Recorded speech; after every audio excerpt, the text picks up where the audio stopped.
Yeah, I might be taking a page out of Le Chauffeur's and, also keep a notepad and a pen around to try to take some notes on these drafts and these players. So, for sure, I hope that this goes 3 games. Yeah. I think it's been a little bit, I'm not going to say it's been depressing because it's cool to see a 2-0 stop. It's like we've had so many of them. Although I will say this week, there's been more 2-1 games than we've had really in any other week. So it's been kind of fun to see that. I think it's also cool just to see teams have to work a little bit harder for it. And you get to see a little bit more of their draft ideology. And then also just see what champions people are trying to hide. What else they might be working through as a pocket pick. But speaking of picks and bans and all that good stuff, Xinjiao, Twisted Fate, Shin, going to be hitting the ban for BBC as they're going to lock up that Smolder. Makes sense.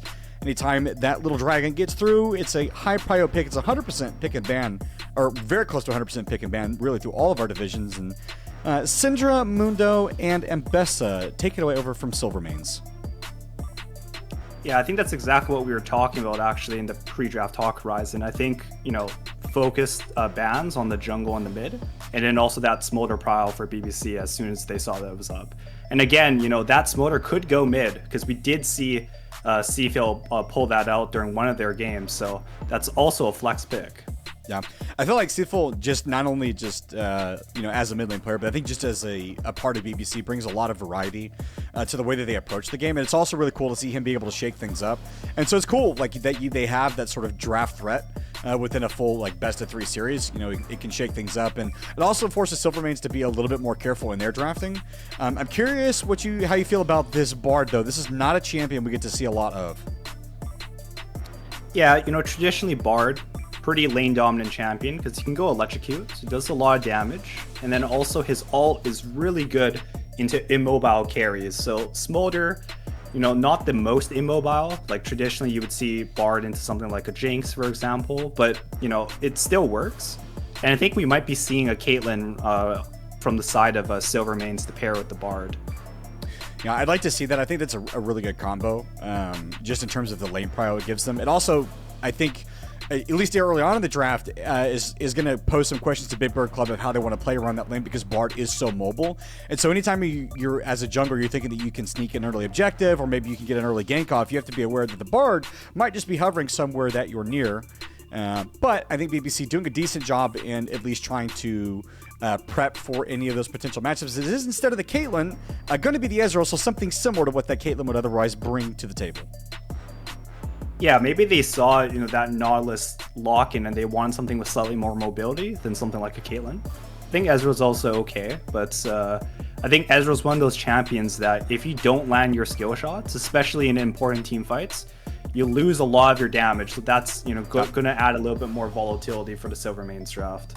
Yeah, and Ezreal's always one of those champions I'm very wary of when I see in a bot lane, even though I know it has inbuilt safety and I know that it does scale towards the late game. It always feels like his damage, at least in the beginning, as long as you're not taking really, really bad trades against him, he kind of just feels like he doesn't slap as hard as, champions like the Yanara or the Caitlyn or even like a Misfortune or Jinx and something like that.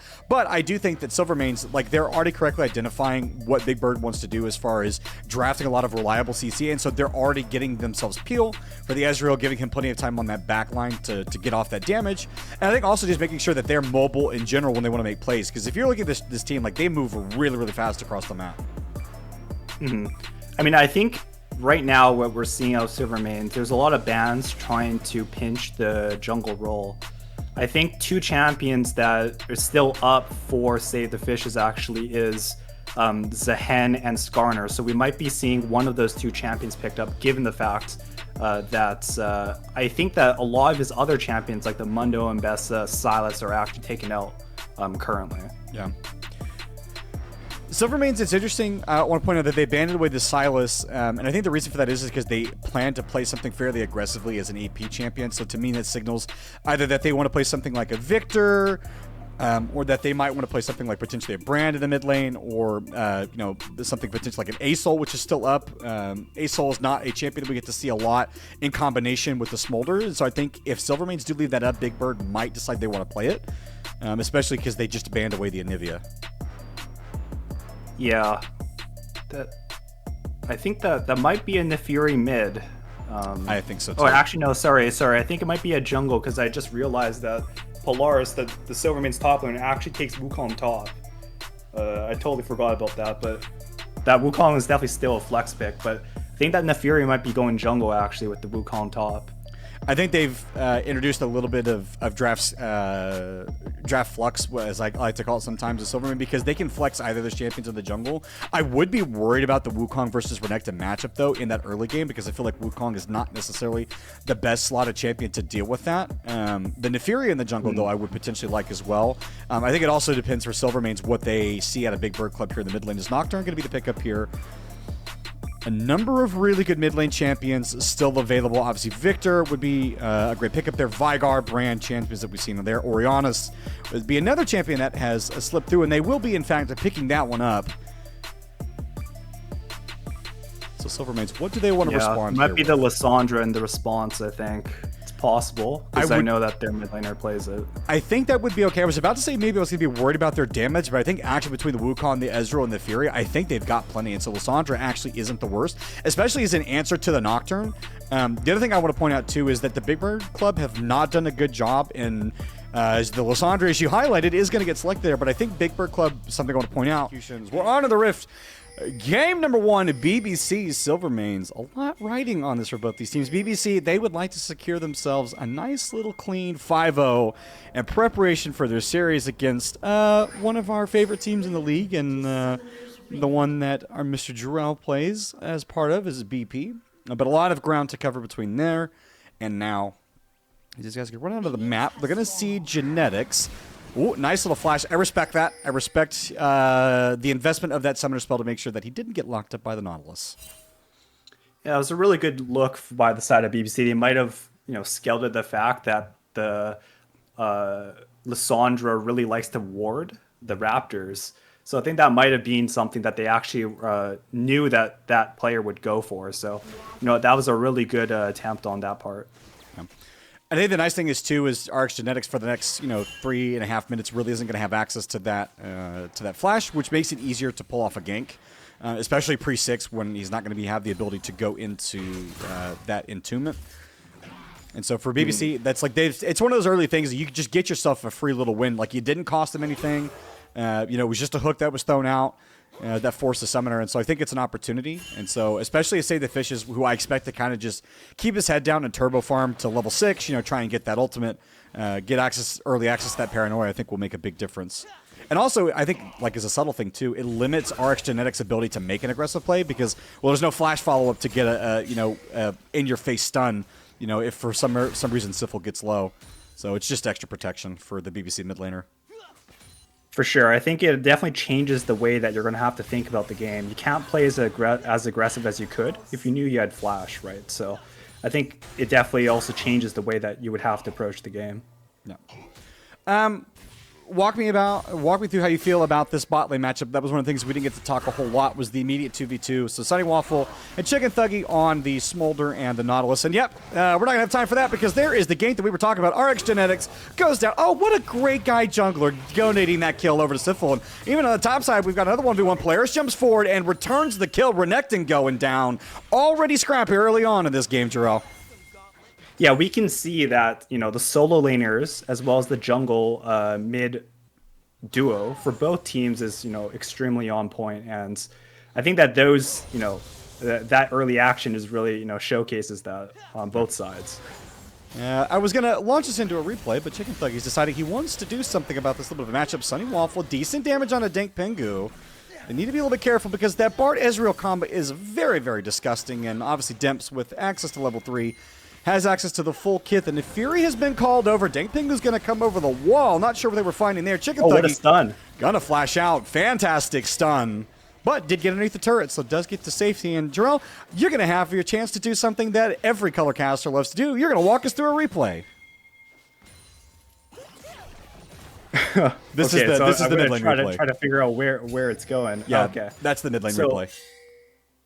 So we see the ward actually just expired from whatever Naafiri put down in that top river. So right as it expired, actually, the Nocturne's able to slip past that vision. Maybe that was a bit of false sense of security by RX Genetics.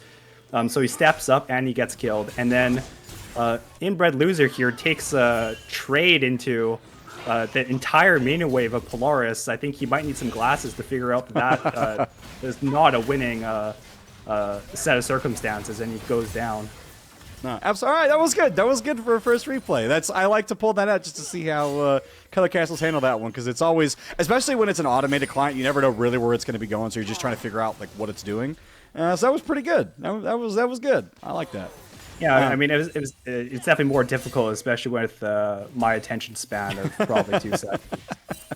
That's okay. I also have the memory of a goldfish, and I'm only concerned about the kill that's happened most recently. Chicken Thuggy was that was fishing a nice there. hook attempt. I don't know about this play on the top side, though, as we got split action between bot and that top side jungle, but I think somebody has just been caught where they weren't supposed to be. Save the Fishes would like to get this kill on Abby. Flash away as that health bar was getting dangerously close for the Nocturne there. And so a trade of summoners from Albie and from Save the Fishes, but both junglers, they do live. Yeah, I think one thing I want to point out is that, in my opinion, I think both ADCs on these two teams, they can make a lot of good plays, but at the same time, they also take a lot of risks, and that leads to a lot of volatility. So I think we're going to probably be seeing that some, overextension and probably getting caught. Speaking of potential overextension, RX Genetics may have been a little too far forward. Sinful committed the flash, would like to get the kill, and in fact does. With the Q and the auto, knocks that one down. Sinful on a roll, 2-0 on the Orianna in the mid lane. Yeah, I mean, he's doing such an incredible job right now into that Lissandra. To be honest, I don't think that Lissandra really is a great pick into the Orianna, just because you really do get outranged and poked out early. So do you think then that Silvermane's idea was that they were just going to pick that Lissandra for the ensuing team fights, or do you think there was an angle where maybe they did think that Lissandra was going to be able to trade with the Orianna in the mid lane? So I think a big part of it's probably comfort. Like, I think that RX Genetics probably puts a lot of pride on the Lissandra just because he's done such a good job in some previous series. Oh, and a hook comes out. Doesn't lead to anything, but yeah, I think it's probably more of like a comfort pick by RX Genetics rather than, thinking about the broader 5v5. Yeah. I think it's an interesting thing to bring up, too, because I feel like a lot of times with mid laners, when they're not necessarily sure what they want to pick, and speaking of getting picked, Ding Pingu, trading a little bit of the health bar there. But I think sometimes, kind of as you brought up, it's interesting to see what mid laners do in terms of mentality of, like, picking for comfort versus picking for what's strong in a team comp. And I think it's like a damned if you do, damned if you don't situation, because on one hand, you don't want to be picking a champion that you're not super experienced with or super comfortable on, because, if you're not, then maybe you don't know how to play the matchups that you might have to play, if someone picks into it. And so then you're piloting a champion you just don't know that much about, and then you're losing that way. But then if you do pick for comfort, well, then you might just get counterpicked, like as we've seen here. Sifl very clearly comfortable on the Orianna and comfortable into specifically this Lissandra matchup. And so I think it's just like one of those things that teams try and find a balance with, of like trying to get comfort, but also something that works within team comp. Yeah, we just saw a little bit about that in the mid lane, but you can see how the Orianna is really able to punish the Lissandra by, as long as she's able to dodge the Q. There's nothing Lissandra can really do in order to trade back. And then we did just see the bar try to go up a little bit to try to help, but I don't think there was an angle there, and he goes back to bot. Yeah. One thing I want to point out is no early objective prio given for either of these teams. Is Chicken Thuggy going to spot out that sneaky little bard in the tri-brush? But I fully expect, especially with Dink Pingu, once he gets access to level 6, we'll start to be a little bit more proactive around the map. But I do want to point out something that I think was kind of interesting, and this was something you admit. Wait a minute, I might not get to make that point. Dink Pingu is going to get hit by Mom over the top. It's going to be the Arcane Barrage sent out from Demps just to buy a little bit of space. Dink Pingu lucky to walk away with his life. Ping's coming down. All right, this may be the dive that BBC want to get going on, because they're calling Nocturne over. They can turn out the lights. Ping's coming down really, really aggressively. Then Fury not yet in range to do anything about this. And it looks like BBC instead will make the call to just leave and potentially prio this dragon. And so off of that pressure that they've got in the bot lane, BBC likely going to pick themselves up a neutral objective. Yeah, I think that they definitely have the tempo to do that right now. I think if Ezreal still stays, then it's, there's no chance they're going to be able to contest the dragon. And that is going to go the way of BBC here. Something you said earlier that I wanted to go back to, you were talking about bot winners that they take a tremendous amount of risk sometimes, especially if they're in that 1v1. And I'm curious, with champions like Smolder, that does have at least a pseudo built-in, escape tool, and then champions like Ezreal that, with the Arcane Shift can, get himself to safety without really a whole lot of help. Do you think that bot laners take that risk because the champions they're playing, or just because it's, oh, never mind, hold on, I was going to ask you about a little bit more risk, but Simple was taking quite a bit of risk and not being respectful of the map positioning, gets shut down. That gold going over to the Neferia, I think not where you would have wanted that to go. Yeah, really showing that Silvermane's, I think they're really big fans of Seafield. The fact that they sent 3 members mid lane, I think that, it really shows his star power, I think, in this division. Listen, he's got paparazzi. They just want to get some photos. They just wanted an autograph. That's all they wanted. Yeah. But to answer your question, I think, honestly, a lot of the ADCs in this league, I said before that I think ADC might be one of the easiest roles in the game. And I think that a lot of ADCs, they focus so much on the micro, they don't really use their head sometimes. So they often go for risky plays when it probably isn't the best idea. So that would be my critique to the rest of the ADCs in this division. Everyone that's watching us, just remember he said it, not me. Unfortunately, RX Genetics is going to be getting a little bit more attention, the treatment that they just gave Sifl. But the difference is he gets to live. But no, I think I did a great job in just kind of highlighting the difference of mentality, and I think it is one of those things that players just take consummate risk because they think they can get away with it. It's one of those things too that, especially over a longer series, and I'm curious what your thought is of that. In your experience, do you think that players over a 3 to 5 game series, do they start to kind of take less risk, especially if it doesn't go their way, or do they just kind of say, you know what, to hell with it, we ball, and they just start taking more risk? I think it really, depends on the game state. If the game is going really well, they might be more confident in themselves, so they might try to take more risks. Versus, if they're down 2 games or they lost the last game quite poorly, they might be less risk averse, I guess you could say. Which of these bot lane matchups would you rather be playing right now? Would you rather be the Ezreal and the Bard, or would you rather be the Nautilus and the Smolder? I think Smolder is a better champion right now, just because, actually, if the patch just came out today, I would rather be the Ezreal or technically the Bard. Yesterday, I think. If that nerf, or today, sorry, I guess. Yeah. If that nerf came out, I think Smolder is really heavily nerfed, just because of the DFT and Black Cleaver, hotfix that they had to do. But I think Ezreal is a much harder ADC to play. And I'm not always confident in seeing ADCs pick up Ezreal, because especially if they start missing skill shots, Sure. you lose probably 80% of your damage right there. That actually brings up a good point, because I've had that thought a lot of times about Ezreal, where it doesn't feel like his damage is always the best. At least it doesn't seem that way. I think Ezreals are always kind of just doing subtly more damage than it looks like on the backline if they have time to fight. Speaking of fight, Chicken Thug is going to be setting up a fight right now, and it's the Wombo combo. My God! Blink and the health bars are gone. Save the fishes with a double kill. All right. That's BBC deciding they want to take the bot lane matchup in their own hands. That was a crazy ult by Nautilus. The fact that he got both of the, the Bard and the Ezreal, that was crazy. All right, let's watch that replay. Break it down for us, what we're seeing there. This will take a minute to queue up, but walk us through it. So I guess my question here is that, the Silvermane's bot lane should know that Nocturne's clearing from top to bot, so they should be suspicious that he could be going for a gank, especially with ults. They step a bit too far forward, gets hit by hook, and they get chain CC'd essentially right there. Yeah. It's lack of respect. Wait. The Orianna actually ulted in that fight. That's why they couldn't flash out. Orianna was down there. They put the ball on Nocturne. They did that combo. Interesting. I didn't even see that the first time either. That is interesting. Yeah, that's actually a crazy play by them. The fact they were able to pull that off. Speaking of crazy, because you can see the ult on CD right now. Yeah. Yeah, I actually didn't recognize that the Ori ball was on the Nautilus, so yeah, that makes a lot of sense why that gank was more effective, because I was looking, I was like, man, they just did a whole lot of damage. I'm like, that's kind of crazy. I didn't think Smolder could do that right now with just Essence Reaver components and, a Nocturne that has built a Hex Plate, but I guess whenever you have Ori ball, that makes that a whole lot easier.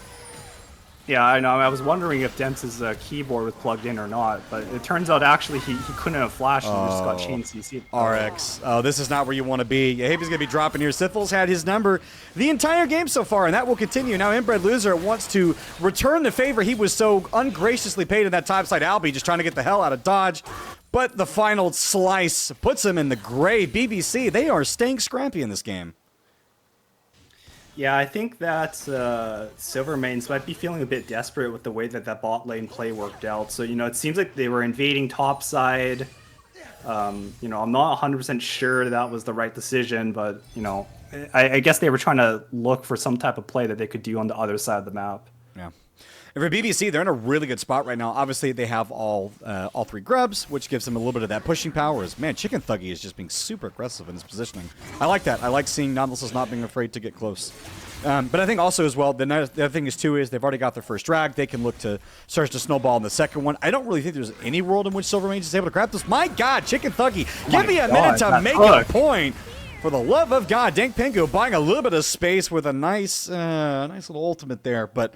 That was just that's a really crappy consolation prize right now. Is Dank Pingu. Oh no, they didn't know the Nocturne was there. Oh buddy, oh pal, that wasn't the answer. Then if Fury was trying to buy a little space, an insult to injury, a teleport's gonna come out from the Orianna to help secure that one. BBC are firing on all cylinders, and they want to make Silvermane's week suck even more. Yeah, BBC right now are playing extremely well as a team. The fact that, they were hovering that, they were even ready with the TP. That was really impressive to see from both sides. And just as we highlighted, I was about to say that there was no way that Silvermanes would be playing for this dragon, and I was right. Only it got worse because they dropped a couple kills on the bot side. And so now I think, kind of transitioning now as we can start to look towards this mid game. So 2 dragon stack for BBC plus the grubs. They'll, I think, have just free access to Herald. I really don't see a world in which Silvermanes can be able to trade for that just because of the gold lead that BBC has right now, and also the fact that they can just start to move freely across the map. And so I'm curious, like, from your perspective, Silvermane, I mean, they're not out of this yet by any stretch of the imagination, but what is it that they need to do to start to kind of close up this gold lead? Is the answer, I don't know if you know this, is not sticking mid lane when the bot lane is out of control. So let's maybe find something that's not that. Yeah, I mean, like I said, they seem to be really big fans of Seafill. They might be the #1 fan club there. I think, he's trying to rush in for an autograph, and he kind of got caught there, unfortunately. Yeah, he got checked by the bodyguards there, who weren't so happy that a fan was getting too close to the mid laner. And, yeah, just as we highlighted a second ago, this Herald's just going to go straight towards BBC. Question is, Silvermanes, do they want to try and find something on the backside of that? I think the answer is no. They have nobody mid. There's nobody really waiting towards top. Pings are coming down now. It's a little late on the play to be trying to move. All right, that's going to be Save the Fish's channel, the ultimate. The jungler's down now, so there will be no smite fight. Meanwhile, it's Polaris just trying to see if he can get out of this one and take an exit. Takes the ward portal across the back of the Herald pit, but won't be going too far. RX Genetics has indeed arrived. Sifil getting hit on the backside by Dank Pingu. Wait a minute, this may not be so bad for Silvermanes, at least in the end. However, BBC, they do get what they came for, but it is a little bit more expensive. There was an added tax on the end of that play that I don't think they were expecting to pay. Yeah, I think that just the way that the timing of that worked out, although they got the kill on RX Genetics, the fact that they took that long to take Rift and then they started that fight, he was actually able to walk all the way from base to that fight and actually show up to it. So, yeah. And also the fact that Orion's ult was down for that fight because he just used it. I think that made that fight a lot closer than it could have been. Yeah. I think for BBC, I think the reason that they're, I think, going to be happy, or at least okay with that trade. I wouldn't say they're happy because no one likes to drop that many kills after, or at least while trying to secure a neutral. But I think the reason they'll be okay with it is because the fact that they already do have a significant, or starting to build a significant gold lead, at least where that gold is going. And the fact that they got the Rift Herald, which means they can snowball that either into mid or to bot lane, especially when we get this drag in the next 2 minutes. And so at least tempo-wise, it feels like they're still in control. And I think also to some degree they recognize that they have a certain amount of free play credit of making plays like this where they can kind of lose a little bit in some ways. But Sunny Waffle will not be happy to be losing his life in the bot lane. Is another kill secured for Silvermanes. But it is trade for a turret, and that gold did go to Sunny Waffle as yet another turret going down the mid lane. So BBC making moves across the map. Yeah, it's kind of like those plays where, you know, like you're greeting for the turret, you probably shouldn't really be there, but you kind of want like that extra turret gold. Yeah. It kind of ends up in your death, and I think that that's something that I think both teams should try to minimize, because that is something that I guess, you know, myself and the rest of the team have noticed, that they often overextend a little bit, and talk about overextending. Yeah. That was just, I think, the natural play by BBC being so far pushed up to try and get the most out of that Herald. This game is already starting to become very bloody, and I was trying to highlight that BBC wanted to build and expand upon their gold lead, but Silvermanes have made sure that that is at least not an immediate possibility in the short-term future. I do want to highlight, though, just where this gold is going for BBC, at least right now, I think is fine, especially if they can continue to stack kills. Yeah, now we're seeing almost the exact same thing, but just in reverse. Yep. It's almost like we're stuck in Groundhog Day, where it's just the same plays being made over and over again. But so back to the question I asked you earlier. Obviously, this game's still very fluid and still a lot of trading going across the map. But for Silvermanes, it doesn't feel like they're really in control of the game at all right now. It does feel like BBC is dictating the pace. So what is it that they need to do to try and get back control? Yeah, I mean, I think that Silvermanes has really good potential pick options, as well as the fact they have a lot of good single target damage. And we're seeing right now that a lot of the gold lead is on Polaris, and he's doing a really good job playing this Wukong into Renekton that, you know, we were a bit worried about in terms of the actual laning phase, but he actually turned out to play the match quite well. So I think they should try to involve him, and all right, this top side. Sorry, yeah. we're going to have to cut in, but Dink Pingu is going to be punished for overextending, as we've been highlighting over and over again.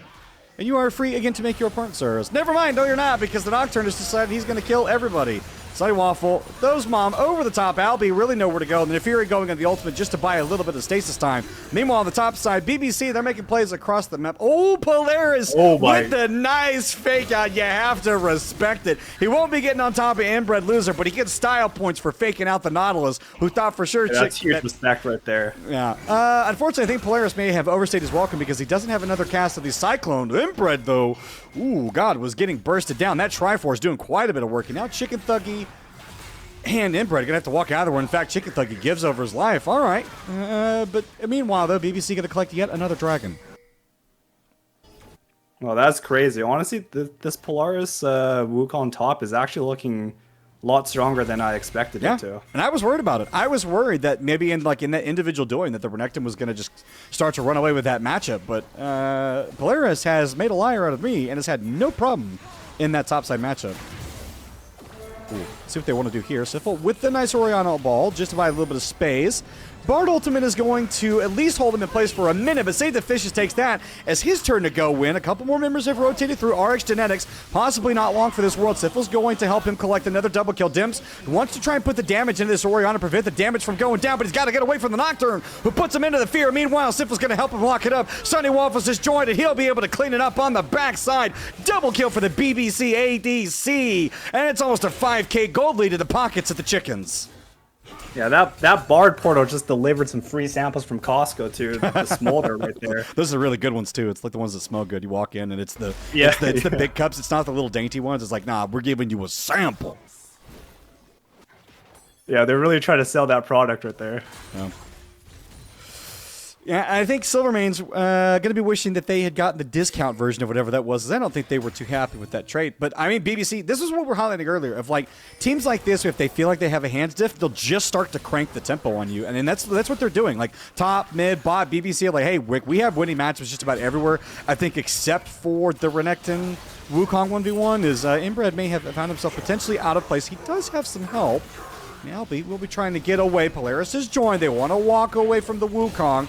Nocturne to bye-bye. A little bit of darkness is turning off the lights. Going to help him, though, because the jungle is dark and full of terrors. Polaris now left on his lonesome. Wants to try and make it to the blast code. Wants to get away, but the president's going to get knocked down, and RX Genetics delivers himself into the middle of 4 people. Is going to get a little bit of a stun going off. Manages to kill one, but it's just a consolation prize. Inbred Loser doing a really good job of zoning out the rest of Silvermanes. Flash forward from Sunny. Mom over the top. He gets his second BBC. They are running away with this game. A triple kill in the end, and they're going to go straight towards Baron. Really good team fight of both these teams. I think that they, had a really good showing. Multiple kills going on onto both these teams. So that was really, really crazy to watch. Yeah, and this is exactly what you expect out of a team like BBC that has the skill, has the shot calling. But yeah, so far in this game, like, there's been a couple of moments where you're like, some people are out of place, they're not doing what they're supposed to do. Maybe just on recall timings or just positions, or positional stuff, they haven't necessarily been as clean as maybe they should be. But that seems not to matter when they're just able to team fight this well. The reward off that play, obviously the Baron, and then Dragon will be spawning in, just at 2 minutes. And I think what's nice for BBC is they're going to be wearing purple right as that objective spawns.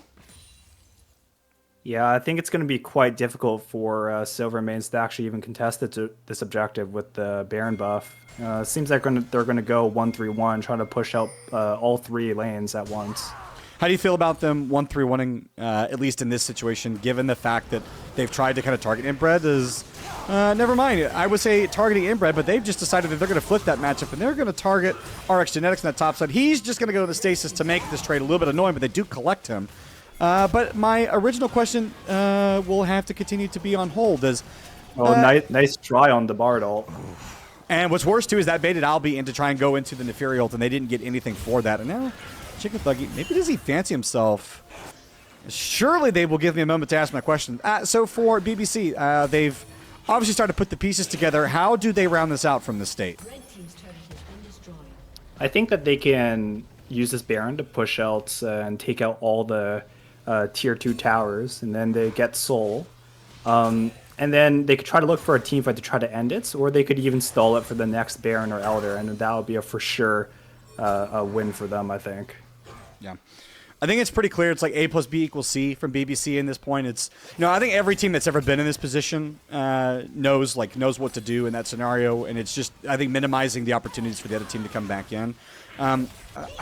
Again, try not to write Silvermanes out of this, but it just feel like they need quite a bit more to get this done.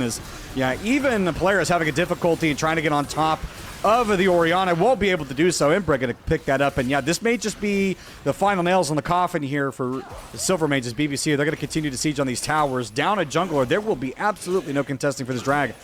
And so a nice, easy Cloud Soul going to be going the way of BBC.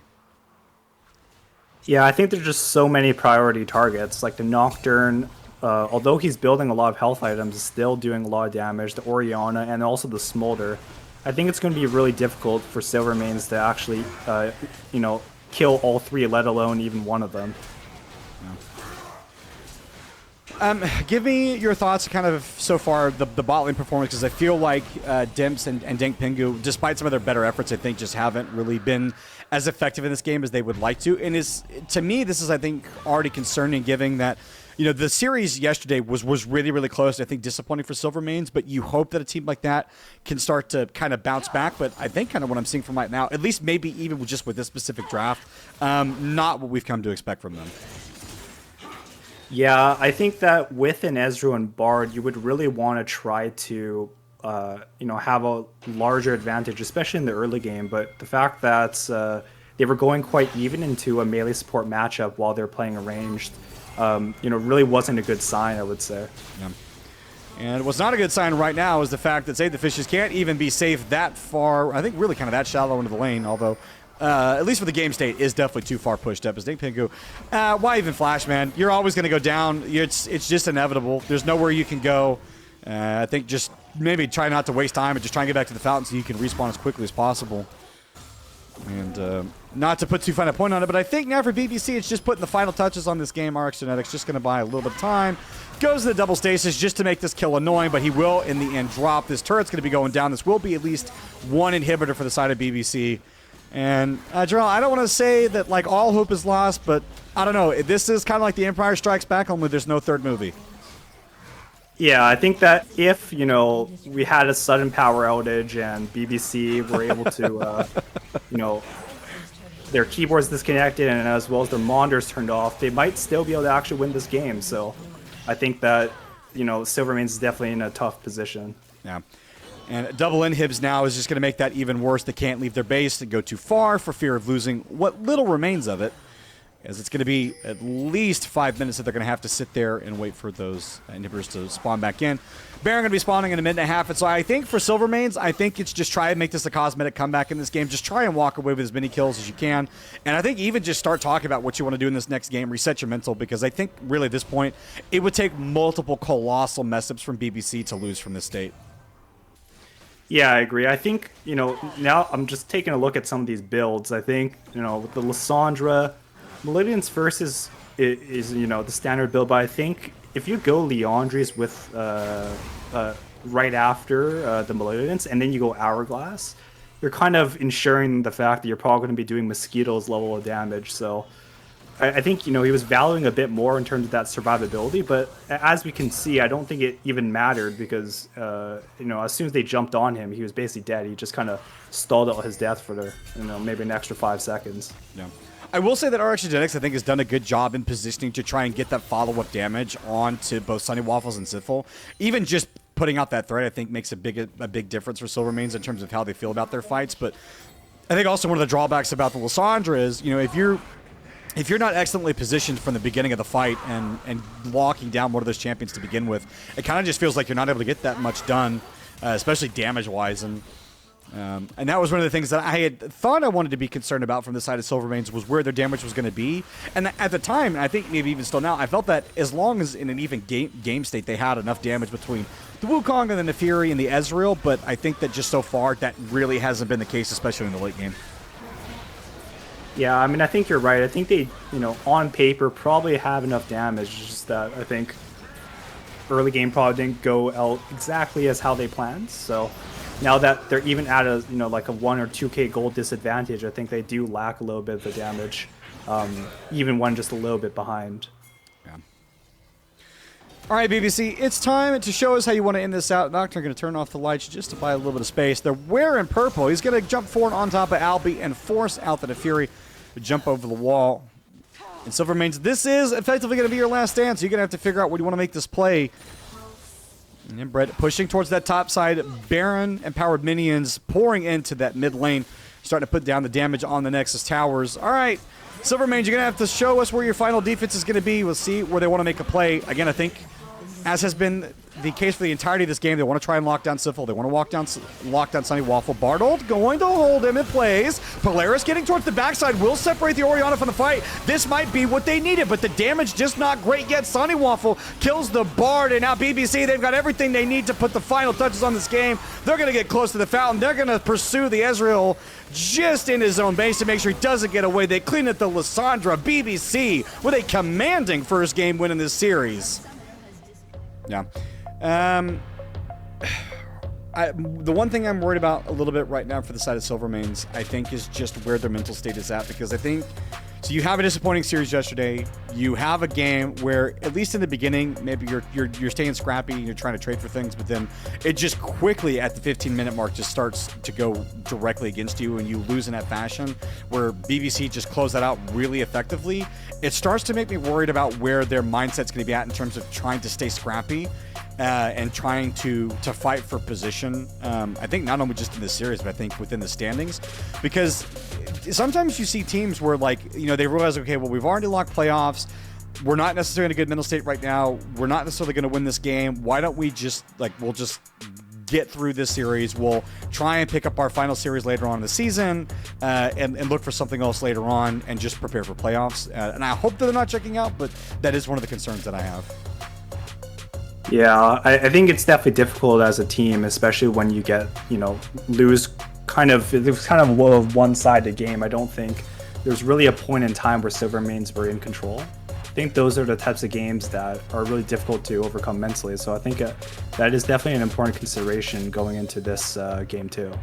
I will tell you right now, I'm already concerned about where Silvermanes wants to go with this draft, because BBC have shown that they have no problem in flexing their drafting muscles and getting mobile compositions and getting, sensible drafts. As Ash Seraphine might be the pickup here, and this bot side, they're instead going to go for the Skarner. But this Ziggs, we were seeing him for a while on the bot side because of how effective he was, versus the the 1v2 matchups to some degree. But this is a champion that really does struggle once you break out of the lanes to a large degree, and so I'm concerned how Silvermanes are going to protect this Ziggs. Yeah, I think this Ziggs pickup might have been, partially maybe they, really favor this champion, but at the other aspect of it is the fact that I think they know that the ADC for BBC really likes playing the Ziggs, so this might have also been kind of to take away from BBC. We're locking that Gwen at the top side. So that means, in my opinion, that they are now capped out on effectively on magic damage. So they should not be drafting any more AP. So I fully expect to see, which is weird because, you know, that means that they're probably going to have to grab an AD mid laner unless they're just going to over-index on AP. And if they do that, then the itemization, at least from the jungle and the top side for Big Bird Club, becomes really easy. Yeah, I'm not quite sure what mid laner you could pick here, especially if... I'm not even sure if the mid laner for Silvermane is comfortable on AD mids. But also the fact that you don't pick it in first round means that they could ban out things like Yone or Yasuo, and then I'm not actually sure what you'd be left with, unless they're planning on flexing the Ziggs to the mid. Yeah. The other thing I'm curious to see if it gets left up is whether or not they'll choose to, by the way, I think there's a Vel'Koz support, is whether or not they might try and go towards the Sylas, which would kind of be the only champion that sort of fits the AP role that I would be okay with in terms of over-indexing into magic damage. But I agree, like, if you're Big Birds Club and you think that they might try and go 80 in the mid lane, you can start to pinch them. One of the obvious picks I think that might be worth banning right now would be the Galio. I think the Galio would offer them a tremendous amount of safety and potential global synergy if they do want to try and draft more global central jungler. Although what that might be, I'm not sure. Is Silvermane's recognizing that BBC could pick the Sylas, and they take that one away.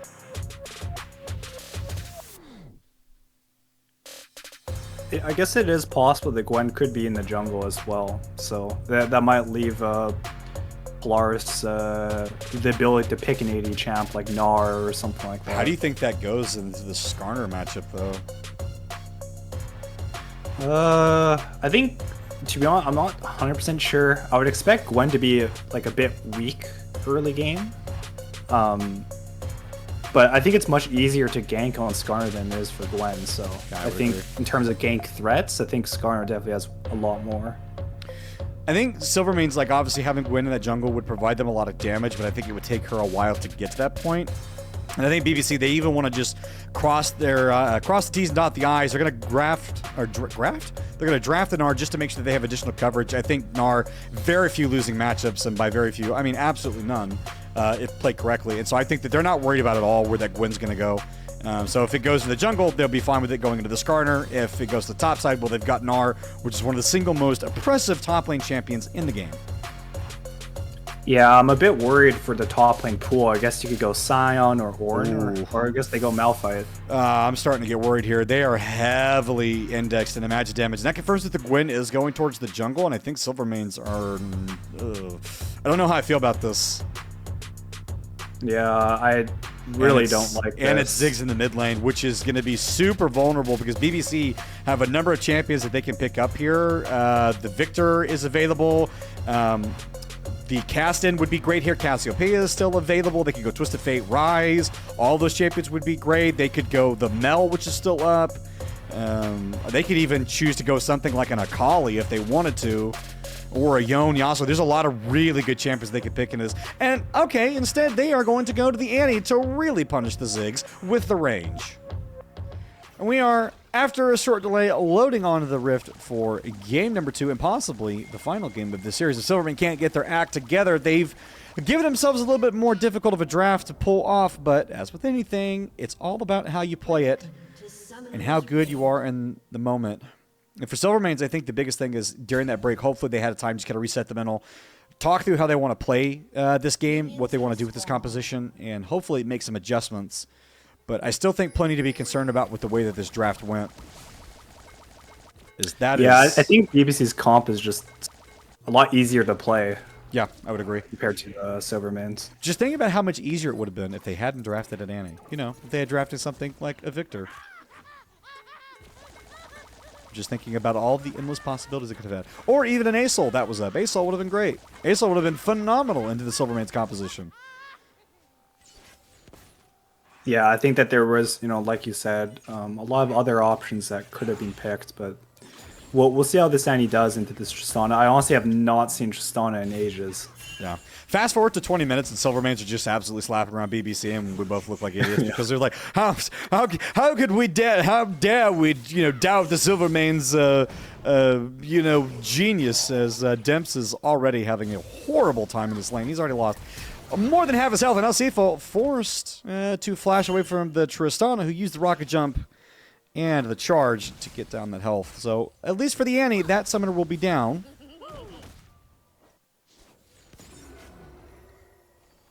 All right, let's take it. Yeah, I think we're just seeing that.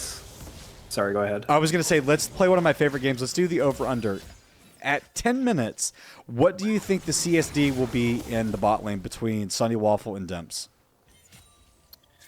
Well, my opinion of Ziggs as a champion is I think this champion is way too easy by just throwing Qs off CD like across her entire screen. So I'm going to say that they're actually going to go even because that champion is not balanced.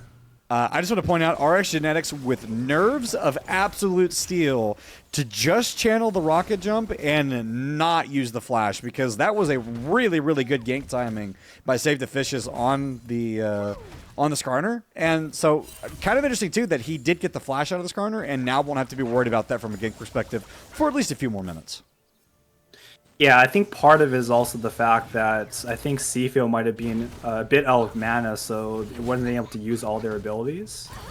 Doesn't even need him. Apparently an auto attack is all it took. That electrocute came at the absolute worst possible time for X Genetics, who thought he could just walk forward closely for one more auto, but Seafield going to be saying calculated after that one. Yeah, that was definitely calculated by Seafield, 100%. 100%. Now he can. I bet if we ask him later, he'll be able to show his math.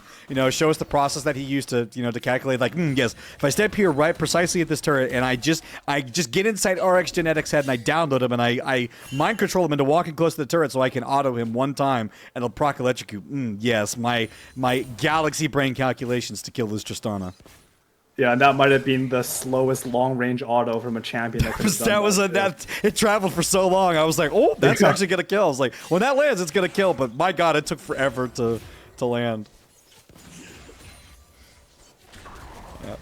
And RX Genetics now is going to be the recipient of even more pain. Is that electrocute almost killed again? Oh my God! You would see. I don't know. Would it have been better to have the Deathfire grasp there than the electrocute? I think Deathfire definitely is more poke, actually. So, I mean, it could have resulted in being much lower during those trades. I think it's definitely possible, especially because you're trading so often on the Annie. I think it's not a bad idea, actually, that you brought up. Yeah. I will say, though, just that pure shock value, pun intended, of having Electrocute is pretty aggressive, especially onto a champion like Tristana that doesn't like getting bursted. And as you highlighted, this concern for Tristana already coming through. It's already down 0-1, already starting to get down in CS, having to leave the lane multiple times now, and then giving over a kill to the Annie, which is already having a good time in terms of outranging you and just trying to punish you. And so I think for Silvermanes, there's already cause for concern in this mid lane. Yeah, I think it just stems back to that draft where I feel like RX Genetics would much rather be on something like an Anivia or an Ahri or something like that, but I think the fact that they drafted so much AP early kind of forced them on that AD. Yeah. Dink Pingu unfortunately got a little too close to the dragon when the rotations were coming through, and so he will be donating himself a nice little hamburger over to Sunny Waffles and serve it up with a side of fries, if you please. What's your your burger of choice? Like, what's your burger topping of choice? Burger topping of choice? I'm a big pickles guy. You're a pickles guy. Okay. I am, yeah. Yeah. I don't know. I like stuff on my burger. Oh, inbred with a huge flash! Oh my God! You want to talk about a generational outplay? Wow! Nerves of Steel just flash forward. See you later, like a matador baiting a bull. He walks away with that one. We are getting a replay of that one. I can't wait to see that one a second time. Oh my God. Oh my God. Let's see that one again. We're just going to go straight into the replay. I just want to see the genius of this because 100% Polaris has him dead to rights here. So you see like this early trading inbred. Just, waltz him into the wall, throws him in. But Polaris, he's okay. He's all right. He's doing fine. He's doing a pretty good job trading. Gets him really, really low. The stun comes out. And Polaris sees the kill there, but perfectly timed by inbred on the flash. That is some next level hand skill. Yeah, I think Polaris might have a space on that 100-meter sprint the way you just ulted down that lane. I think, if I'm thinking back on that play, I think what would be better would be just the ults closer to the Gnar, so you wouldn't give him the maximum amount of time to react. Yeah. Because that was basically a max range ult that Inbred just barely flashed out of the way. Well, and I think additionally, too, I think even just wait to set up a queue to make sure that you get the guaranteed slow so you can get closer and make it really, really hard for Inbred to walk away. But, hey, it's all about what you know in the moment. And Inbred just, I guess, downloaded players like, yes, I have seen all of these outcomes and know exactly how everything's going to end. And RX Genetics trying to get the hell away from the Timbers. Can't do it. Sifl helping save the fishes, collect the kill he worked so hard for. BBC 0-4 so far in this game. Yeah, that's just disgusting. I think RX Genetics not having much fun playing this game right now. On a scale of 1 to like, sit in a dark corner for a really long time, how mental boom do you think Silvermanes is right now? Yeah, it's definitely not looking good. They probably weren't the right of mind, and we probably should include that in when we saw that triple AP on that draft. And then we have Gwen being over the wall and missing all her needles. So that definitely doesn't improve their mental. Yeah. I've been concerned, I think, a little bit, especially since the end of the series yesterday, in terms of where Silvermanes were at and how they would recover from this one. And it's difficult because when you have such a short turnaround from a series like that, it can feel even worse when you're trying to get back into it. And I think, credit where credit's due. Like, I think they're trying to do the best they can in a series like that. But I think also, like, not to take credit away from BBC is RX Genetics manages to channel a rocket jump. I think BBC are just playing really well. Like, it's not all Silvermanes, and I don't want like anybody watching this to think like, oh, it's just Silvermanes have 100% quit out, and it's like they're doom and gloom mental. It's not that. I'm sure that they're like struggling with that a little bit in terms of the mental state, but BBC are just playing better. Yeah, I think BBC's jungle and mid, they're, in my opinion, probably the biggest playmakers on the team at least. And I think in this entire series, all the kills, all kind of the engages into team fights have been through Save the Fishes or Sifl. And I think it's really showing, how good they are as players. Yeah. BBC forcing quite a bit of respect from Silvermanes. They were going to force out the flash from Albie. Worried that Inbred would go into Mega and look for potential play there. And so 5 kills to nothing. Dragon already secured for them early. RX Genetics might be secured by Sifl here, who's just trying to get close enough to farm. And yeah, Sifl's not even letting him do that. He's already down more than 10 CS and doesn't even need the help from his friends, but will take it as he collects the LeBron jump away fade shot. And yeah, this Tristana is, I think, well and truly, at least for the immediate future, out of this game. Yeah, I'm not. If I was a betting man, I would not put any money on this Tristana being of any use in this game, unfortunately. I think it was the worst part, too, and you can kind of maybe give me your thoughts on this, is like when you pick a champion like Tristana, you're picking it fully expecting that you're going to have all this time in the mid lane to farm very safely, get a small advantage. Meanwhile, as I'm not going to be able to talk about that, Dev's forced to flash out the Enchanted Crystal Arrow, locked him down, and Chicken Thug wasn't able to follow up, but they will be able to collect this cow and get themselves another hamburger, and they might be greedy. They might want to get both. Dibs wants to see if he can at least get something, but won't even be able to get that. Chicken Thuggy with the ultimate. She secures that one. And this bot lane rocking and rolling for BBC. Yeah, kind of everything's kind of falling apart very slowly on the side of Silvermanes. Oh. But Albie might be able to pick up a kill here. All right, Polaris not going to miss the unstoppable this time. Does manage to collect Inbred Loser on that one. Meanwhile, though, in the mid lane, Save the Fishes is going to be locking up that Tristana. Will he be able to finish it out? Yes, flashes underneath the turret just to make sure, but he gets donated over, taking way too many of those. Silvermanes, they see an opportunity here. Can Sifl make it back to Chicken Thuggy? They will, but Albie has once again joined the fight, so Sifl will be donated. Chicken Thuggy walks out, but there will be no further playmaking. Silvermanes, though, get themselves a couple of quick kills, and they start to cut into that gold lead that BBC were building. Yeah, I mean, Sifl really did try to dodge those Ziggs bombs. I might have to call, my apartment's building constructor to see where those bombs landed. But that was a good effort by Sifl, but unfortunately, does go down in the end there. Well, let's see if Silvermanes can do something even more with that. As Sifl teleporting to the lane. Is there a play here? Maybe wants to walk this one out and should be able to get to safety. But I like to see Silvermane's, I think, decent recovery play from them. I want to see them build on it. You know, they were starting to win across the map there. They were on the top side, got kills in that bot side jungle around drag, and they've at least answered drag or at least answered the drag that BBC had. It is going to be Mountain Soul this game, which obviously BBC would love to get. Both teams would love to get, I think. I think Mountain Soul is just one of those universally great Dragon Souls to have. Yeah, it's definitely up there in terms of those souls that you actually are hoping. You hope that it's not something like Chemtech or something like that, especially when you're winning this hard. Yeah. As an ADC, what's your favorite soul to see spawn on the map? It's probably Inferno or Hextech. I knew you were going to say Infernal. Yeah, Inferno or Hextech. I think those two are quite broken. How did you... I've always wanted to ask players this, because I'm assuming, you know, you've obviously talked about that you made the switch over from mid lane to ADC.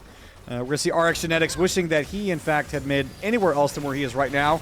As he is going to get ulted. Save the Fishes with no help. Actually pulled the Tristana out of the Vel'Kon's ultimate. Uh-oh, that's a misplay. Going to be wishing he could get that one back. The final auto secures it. Dimps gets the first kill and gets on the board. BBC, that was not what they were looking for. And now Chicken Thuggy may even have to get the hell out of Dodge as well. Yeah, we might need to check Save the Fish's PayPal right there. RX Genetics might just wire transfer him some money right there. Yeah, check him PC. Any suspicious betting patterns? Let's highlight those. But I was going to ask you because we were talking about the soul. Obviously, you've been a mid laner for quite a long time. You've only relatively recently kind of just switched to this ADC role. When the soul system kind of came out as inbred with yet another great flash. When the soul system came out, how did you feel about it when Riot decided that was how they wanted to implement it? Oh, by Dips. Honestly, that was so long ago, I don't 100% remember, but you know, it definitely made everything like more objective focused. In the past, it was more, you know, based on solo kills and solo laners. I think it was one of the systems that a lot of people were worried about. My God.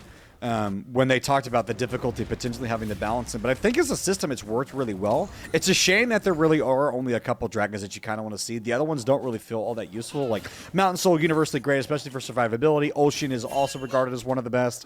Hextech is really good. And then obviously Infernal's, you know, just for straight damage is great. But it also just kind of feels like Cloud and Chemtech, in comparison to those other dragons, are just kind of useless.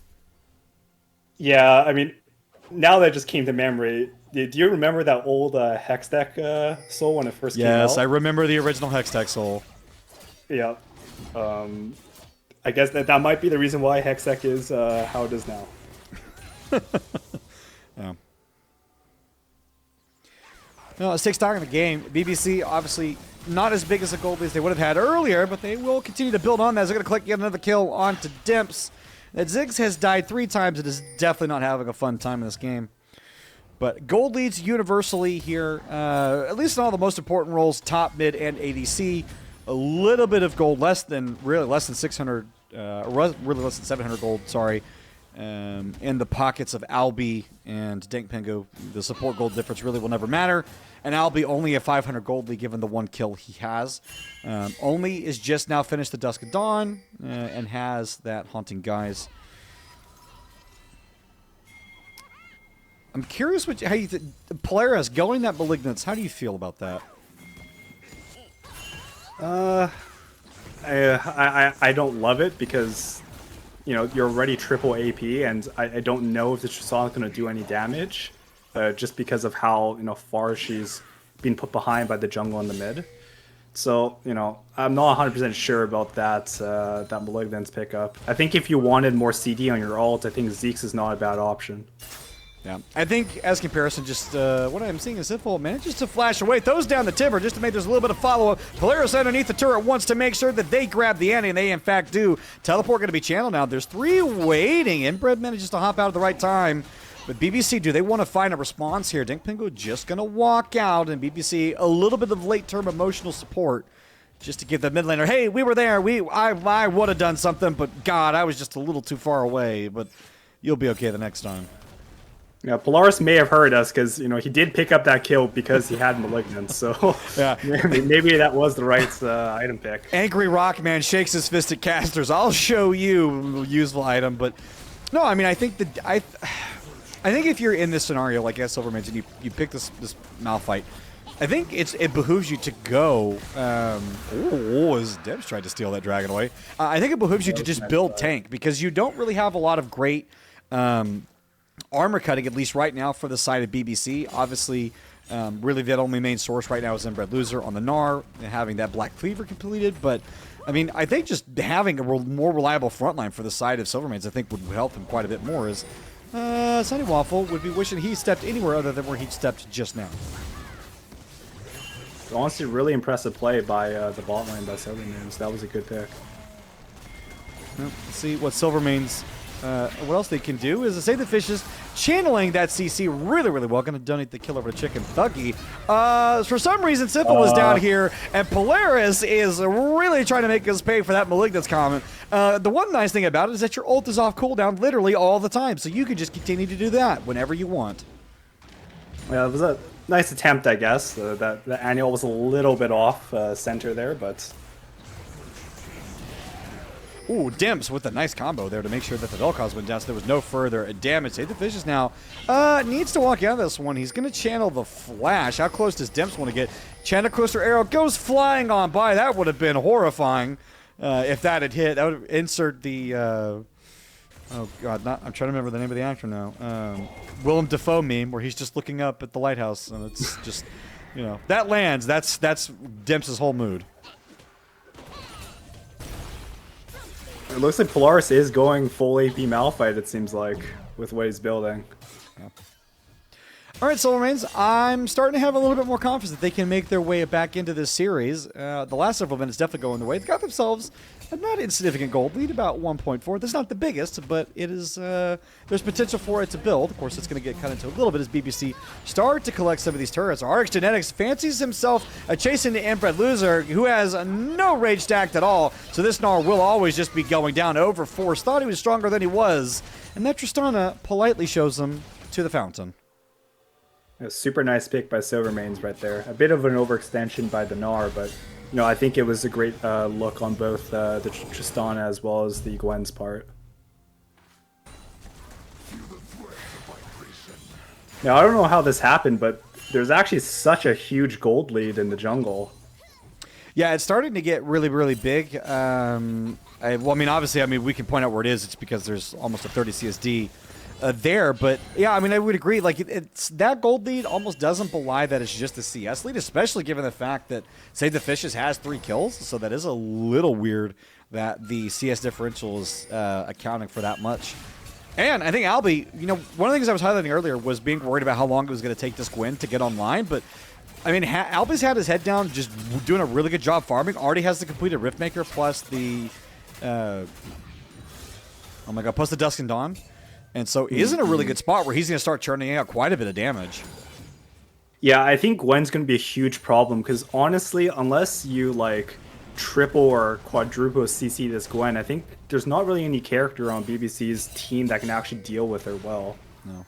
I do like the merch regs coming out from both Save the Fishes and Inbred Loser, knowing that like they're going to be the primary frontliners here for their team, obviously because it's the Gnar and the Skarner, and so knowing that they need to be able to soak quite a bit of that damage, especially with what they're starting to build. Albie, does he fancy himself a fight? RX Genetics is going to jump in, and yet a second time that they've found Inbred with no rage bar. They're going to pick up another quick kill onto the defenseless Gnar, and I don't know.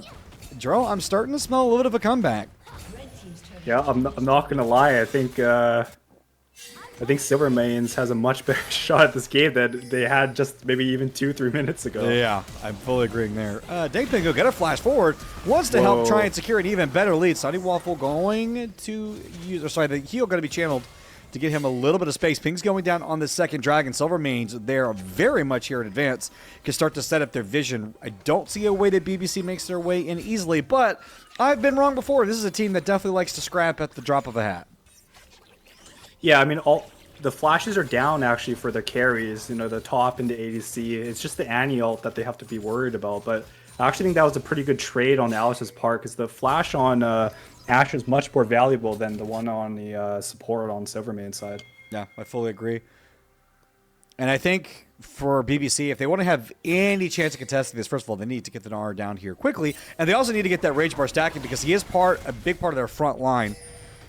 Now, I'm going to make a bold prediction here because I'm want to do that as a caster. And I'm going to say that whoever wins this drag fight, assuming that they actually do fight fully for this as a 5v5, I think is a team that's going to win this game. And I think Silvermaids, this is probably the best opportunity that they're going to have to cement their lead in this game. They're in a much better spot. They've got a gold lead. They've got some better itemization going on. They need to find the right opportunity. They're just going to continue to whittle at the health bars. Zig's doing a really good job of landing the bombs. Where is going to be the full commit? That's going to be the ult onto 2, at least what in the engage. backside. Health bars absolutely deleted. Dems will go right away. Ziffle untouched, but it will be all on his lonesome as it's only one dead for the side of Silvermane. 3 already gone for BBC. And they may not get the Dragon, but they certainly get the team fight. Ping's going down towards the Baron to get out. And BBC, I think they'll be happy to not lose more than what they've lost, but the Baron is absolutely going to go Silvermane's way. Yeah, like, you know, that fight started out really unfortunate. Like, that Gnar was on a timer because his Mega Gnar was going to expire, so it seemed like they really wanted to force that fight. And then Cfio just missed his ult completely, didn't hit a single member of Silvermane's. And then on the backside, Polaris got a huge 2-man ult on, I think, the Vel'Koz and the Ashe, and that really turned that fight. Yeah. Yeah, Polaris was super, super patient in that game, and I think he did a really good job of making sure that he got the right targets he needed to, and those health bars were deleted so quickly that there really wasn't anything that BBC could do. They just, you know, kind of clumped, you know, trying to finish off that Dragon. I think that was probably the call for them, too, was, hey, let's just finish out this objective. Let's get ourselves really, really close to getting this, this Drag Soul. Mountain Soul would help us a lot. And so I guess the bright side for them is Silvermanes will have to fight them the next Dragon that's up. But I think the bad news for them is losing that fight gives even more gold over to Silvermanes. Also gives over Baron, which they can start to use to siege and get funnel more of that turret gold into their pockets. And potentially make this next drag fight a lot easier. Yeah, and you know, that kill on the Ashe and the Vel'Koz was actually off of that, you know, that flash WQ by the Alistar that happened in the mid lane like just 40 seconds prior. So Silvermane's is doing a really good job playing off the timers and the CDs of BBC. Well, let's see what BBC can do to hold on to these outer structures. They would like to hold on to as much of their base as they can to give themselves some ability to walk out of the map. Right now, it definitely feels like Silvermanes is in the driver's seat. They can kind of dictate the pace to the Big Bird Club. He's going to walk forward to try and steal away a Gromp. If he gets caught here, this is definitely not worse, but it doesn't matter because Polaris was waiting for his moment. Slays the Annie near the Gromp, and now I'll save the fishes. He's got to try and find his way out of here, but his retreat has been cut off. And you know what? The Silvermanes are so unconcerned with the jungler that they're just going to let him go. Yeah, that might be the best build of all time on the Polaris Malphite there. I hate that he's getting away with it. I hate that he's getting away with the full AP build, but he is, and he's doing a really good job. 4-2 and 3. Oh my god. It's almost. I almost hate to see it, but you don't want to begrudge somebody their success. And speaking of begrudging somebody their success, Sunnywolf is going to get collected in the mid lane. All right, Silvermanes, I am now fully on the belief train that this will in fact be a full best of 3 series. Yeah, and talking about items, I think the shopkeeper scammed the Arc's genetics. He has an IE with no other crit items. Yeah, that was that cannot be correct. I was about to comment that there was an Infinity Edge completed. I'm like, there are no other crit amping tools in there. I think it's probably just autopilot. Like Arc's genetics, like, oh, I should just build my Infinity Edge as soon as possible. How about maybe get some armor shred, buddy? Yeah, I'm not sure if that was a new item that was added or something like that, but I don't remember seeing that armor shred item. It's kind of like a red color in my game against TTQ. They must have added that in later. They must have added that in later. It must have been just this new thing. And, yeah, I didn't see it at all that series, so, you know, surprised more people aren't building it. Yeah. All right, Silvermanes. You are in control of this game, but I need to see a little bit more to be convincing, but that might be the way to do it, as it's going to be a Channel Crystal Arrow stopping Polaris from getting involved. 2-man ultimate from Save the Fishes. BBC are fighting back, but the health bar still really good spot for them. Sunny Waffle now forced to run away. The Ash was trying to do the damage on the backside, but really wasn't able to get much more. Now Inbred with no Mega Gnar bar is just going to be sent straight to the fountain. And Gyrelle, as you highlighted, in fact, maybe the game is Chicken Think going to respawn now. I think it would be really aggressive to try to go for it, but 40 seconds on the Gnar, about 20-ish left on Sifl and Sunny Waffle, so I don't think they're going to be able to end the game here. They won't even be able to get an inhibitor, but they are walking with a lot of gold. 5.5k gold lead for Silvermanes. Yeah, really well played by Silvermanes there, that entire team fights. And I'm really impressed, actually, by the way that they've been able to turn this game around. They really played to their strengths. Yeah, I fully agree. And now Silvermane, every opportunity to get back in this series and push us to a full best of 3. And the opportunity to right the wrongs from the series from yesterday, get themselves back in contention, and to serve BBC a loss. But, Gyrelle, you know what might happen, though? Because this is the way it works is, Silvermanes, they lose. If they win this series, they hand BBC a loss. BBC will have lost this series. Do they hand Backy Pampers a loss? I'm saying that's probably unlikely. You're like, nah, that's not how that math checks out. Yeah, that's probably unlikely. If they maybe start praying every night, that might happen. But unless they start doing that, I don't think they even have a shot, unfortunately. All right, well, let's see if BBC have a shot into this game. They want to try and get this dragon spawn, and they won't even be able to do that because Polaris is doing a great job of making sure that the Ash gets to lead it off the face of the planet. Dragon still zipped up, though. Oh, they're going to make sure that the Dragon Soul doesn't get collected. Dimps manages to steal it away, doing a tremendous amount of work on that Ziggs. Meanwhile, the Silvermanes want to try and walk out of this one. Health bar's not great for them. Chicken Thuggy wants to continue to put down the damage. RX Genetics trying to get away, but the Tristana falls. The Dragon Soul not collected, but BBC are going to win this fight. They'll take that as a win. Dimps also goes down. Shutdown gold given over to Inbred Loser.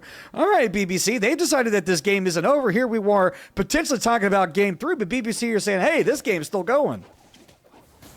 Yeah, that Ash basically instantly deleted that fight, but, BBC was able to have a really good CC chain on the Gwen with the Skarner into the Annie ult, so it was actually really well played on both sides there. Yeah.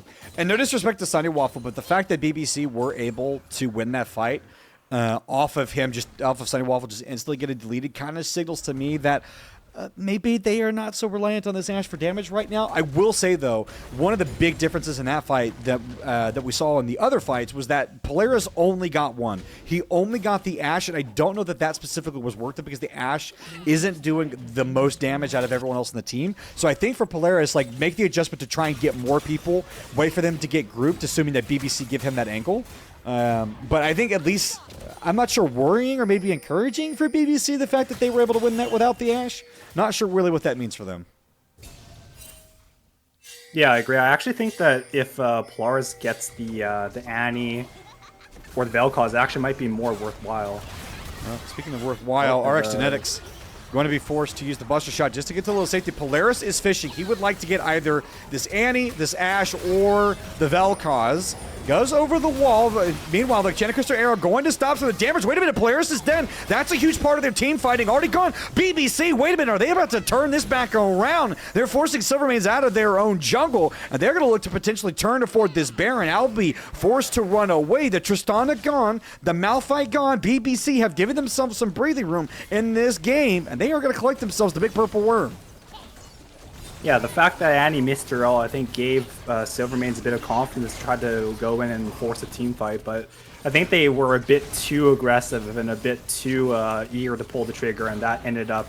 And I think Polaris, I'm not even sure if he even ulted anyone there, or he might have missed the ult and kind of he got caught out there. Yeah, he went over the back of the wall but didn't collect anybody, kind of that backside of that top kind of rock cluster. Got over there, so cleared the distance, but then I think didn't clip anybody, and so was just kind of left out in no man's land.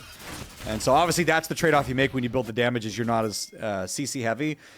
But I think Polaris, for the most part, he's been Johnny on the spot in collecting at least one or two people and getting the most out of that ult. But that was just one of those rare occasions, at least so far in this game, where he didn't get more for it. And I think, BBC, credit where credit's due, they're making adjustments to try and make sure that they're not providing that cluster of people for that easy Malphite and Ziggs ulti. And so now that they've got themselves Baron, they can start to try and get some of these other remaining structures up. I want to see what they want to do with it, but they need to be careful about grouping too heavy. Yeah, I think outside the Gwen, I don't think Silvermanes really has great sustained damage. They do have the Tristana.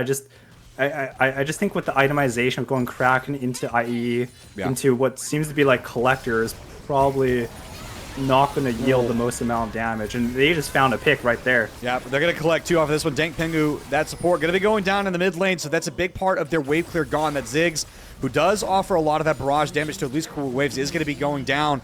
And BBC, we were just talking about Silvermane's potentially putting us to a guess of 3, but BBC have just decided that is not how this is going to go. They are looking to end right now, as it is 30 seconds left on Dimps and Dank Pengu. The bare minimum, they're going to collect themselves an inhibitor. Do they want to stay for more? BBC, they see the win in their eyes. They're going to march forward with a large minion wave. RX Genetics, Polaris, when are they going to look for their angle? They've got to find multiple people, but BBC doing a really good job spreading. Not able to find anything, wasn't able to get the damage. He will drop, and BBC, seemingly out of nowhere, are going to turn this game around. They're going to collect the final kills into the damage. RX is just going to go ahead and leave on out of here. As Silvermanes, they dropped to 3-2. BBC with a win out of nowhere. 2-0 Silvermanes.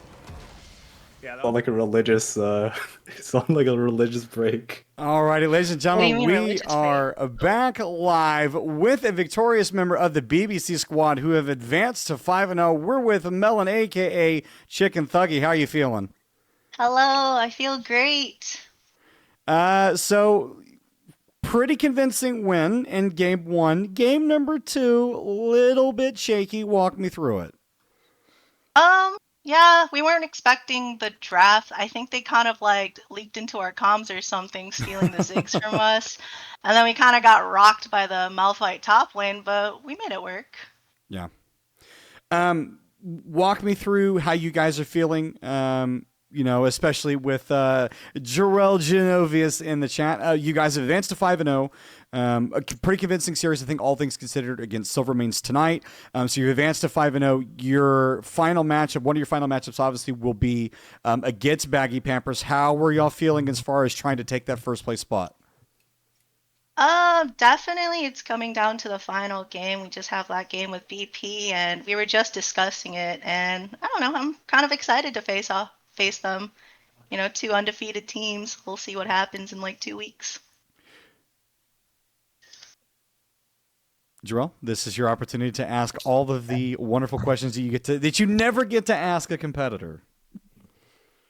Yeah, I mean, I think there's something that I've really noticed was the fact that you play a lot of unconventional support champs. Like we saw you on the Galio, we saw you on the Talia, we saw you on the Ivern, and then I think this series we saw you on the Vel'Koz, and then I kind of forgot what you played in game 1.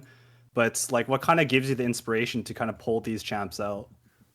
I mean, it's a game you play for fun, and obviously it's a pay-to-win game with that skin, so I just had to, give him the pasta. But yeah, it's just, I don't know. I think my team's like really nice to trust me on doing the things I want to do sometimes, even though it doesn't really work. Like the Talia game, we don't talk about that one, but other than that, it's fun. We like to experiment.